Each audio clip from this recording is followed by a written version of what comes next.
Intego ya mbere, waremewe kunezeza Imana. Imana yabateye nk'ibiti bikomeye kandi byiza byo kwihesha icyubahiro. Yesaya igice cya 61 umurongo wa 3. Umunsi wa 8, waremewe kunezeza Imana. Niwe waremye byose. Igituma biriho kandi cyatumye biremwa no kugira ngo biguhimbaze. Ibyahishuwe igice cya 4 umurongo wa 11. Kuko Uwiteka anezererwa abantu be. Zaburi 149 umurongo wa 4. Waremewe kunezeza Imana. Igihe wavukaga mu isi, Imana yari ihari nubwo itaboneshwa amaso, isekera ko wavutse. Yashakaga kubaho kandi kuvuka kwawe kwayiteye umunezero mwinshi. Imana ntabwo yari ikeneye kukurema, ariko yahisemo kukurema kugira ngo ikunezererwe. Uriho kuko igufitemo inyungu, ngo uyiheshe icyubahiro, usohoze imigambi yayo, uyitere umunezero. Kuzanira Imana umunezero kubera aho kuyishimisha niyo ntego ya mbere y'ubuzima bwawe. Nusobanukirwa neza iri hame, ntabwo uzongera kugira ikibazo cyo kumva ntacyo maze mu buzima. Icyo nicyo cyerekana agaciro kawe. Niba ukomeye bigeze aho Imana igutoraniriza kuzabana nayo iteka ryose, ni akahe gaciro karenza ko ushobora kubona. Uri umwana w'Imana kandi uyitera umunezero kuruta ikindi kintu icyo ari cyo cyose yaremye. Bibiliya iravuga ngo kubera urukundo rwayo yagambiriye muri Kristo Yesu kuduhindura abana bayo kubw'ineza n'ubushake bwayo. Imwe mu mpano Imana yaguhaye ni ugushobora kunezerwa. Yaguteranije mu buryo buguha gusabana n'ibigukikije, ndetse iguha n'amarangamutima kugira ngo ushobore kunezerwa. Yifuza ko uryoherwa n'ubuzima aho kubucamo ubwihanganira gusa.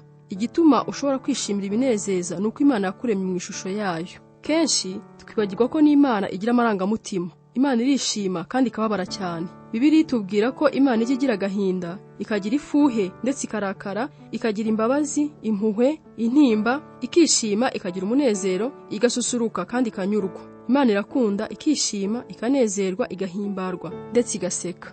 Kunezeza Imana byitwa kuramya. Bibiliya iravuga ngo Uwiteka anezererwa abamwubaha, anezererwa abategereza imbabazi ze. Icyo ukora cyose kinezeza Imana gihinduka igikorwa cyo kuramya. Nk'ibuye rya diyama, guhimbaza bigira impande nyinshi. Byatwara ibitabo byinshi umuntu ashatse gusobanura mu buryo burambuye kuramya icyo ari cyo, ariko muri iki gice turareba iby'ibanze. Abahanga mu mico y'abantu bavuga ko kuramya ari ikintu usangana imico yose, n'ubukene Imana yashyize muri kamere muntu umutera guhora ashaka kuvugana n'Imana. Kuramya ni kimwe mu bintu byangombwa nko kurya no kunywa. Iyo umuntu abayeho ataramya Imana, iteka yishakira ikindi ayisimbuza, kabone niyo cyaba ubwe. Icyatumye Imana iturema ityo nuko nayo ishaka abayiramya. Yesu yaravuze ngo Imana Data ishaka abayiramya. Bitewe n'uburere wabonye mu by'iyobokamana, ushobora kuba ukeneye gusobanukirwa kurushaho kuramya icyo ari cyo. Ushobora kuba wibwira ko mvuga ya materaniro yo mu musengero arimo kuririmba, gusenga no kumva inyigisho. Cyangwa se ushobora kwibwira ko nshaka kuvuga ya mihango irimo gucana za buji ndetse no guhazwa. Cyangwa se ugahita wumva amateraniro yo gukiza indwara, ibitangaza ndetse no kwikubita hasi. Kuramya bishobora kubamo ibyo byose, ariko kuramya birenze kuri ibyo bigaragara inyuma. Kuramya ni uburyo bwo kubaho. Kuramya birenze cyane umurimo wo kuririmba. Ku bantu benshi, kuramya bivuga kuririmba. Barakubwira ngo mu itorero ryacu amateraniro atangizwa no kuramya, hakabona kuza inyigisho. Uko ni ukudasobanukirwa gukomeye, kuko buri kintu cyose gikorerwa mu rusengero aba ari bumwe mu buryo bwo kuramya. Gusenga, gusoma ijambo ry'Imana, kuririmba, kwatura ibyaha, guceceka, gutuza, kumva inyigisho, kwandika ibyo bigisha, gutanga ituro, kubatizwa, igaburo ryera, kuzuza ikarita yo kwemera Kristo, ndetse no gusuhuza abandi mwasenganye. Ubundi mu by'ukuri kuramya byatangiye mbere y'uko abantu batangira kuririmba. Adamu yaramyaga Imana mu murima wa Edeni, ariko kuririmba ntaho tubibona kugeza mu gice cya 4 cy'igitabo cy'Itangiriro nyuma yo kuvuka kwa Yubali. Niba kuramya ari ukuririmba, abatahawe impano y'amajwi meza ntibazigera baramya Imana. Kuramya birenze kure cyane indirimbo. Kudasobanukirwa kuruseho ni igihe abantu bitiranya kuramya n'ubwoko bumwe bw'indirimbo. Ukumva umuntu avuga ngo twabanje turirimba indirimbo imwe isanzwe, hanyuma dukurikizaho indi ndirimbo yo guhimbaza no kuramya. Cyangwa ukumva undi avuga ngo nkunda indirimbo zihuta zo guhimbaza, ariko nezezwa kurutaho n'izigenda buhoro zo kuramya.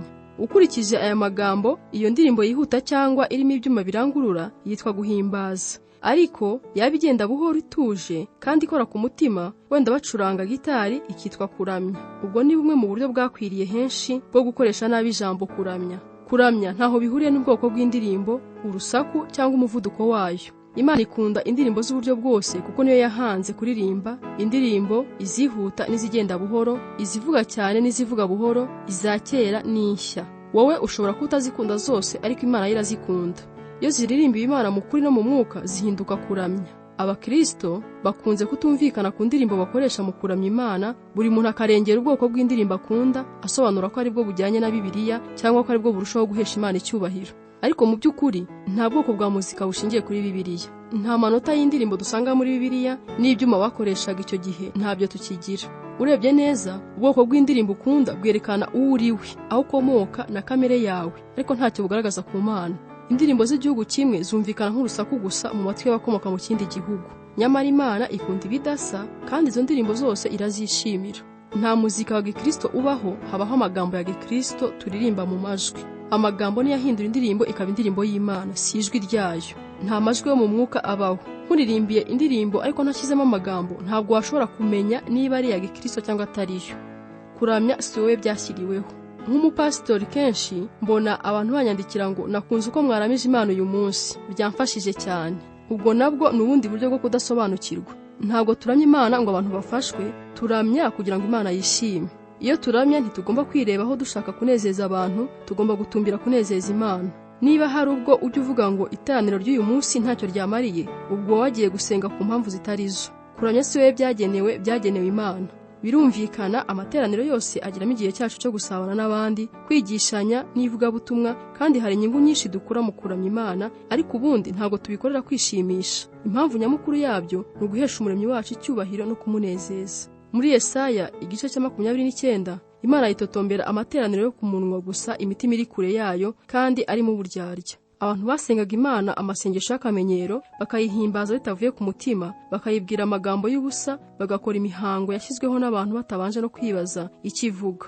Ntabwo umutima w'Imana ujya ususurutswa n'imihango y'akamenyero, icyo ishaka ni urukundo rugurumana n'ubwitange. Bibiliya iravuga ngo aba bantu baranyegera bakambwira amagambo kandi bakanyubahisha iminwa yabo, ariko imitima yabo bakayinshyira kure. Kubaha abanyubaha ni itegeko ry'abantu bigishijwe.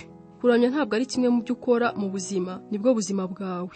Ntabwo kuramya ari umwitozo wo mu rusengero, twategetswe gushaka mu maso hayo iteka ryose, no gushima izina ryayo kuva izuba rirashe kugeza aho rirengera.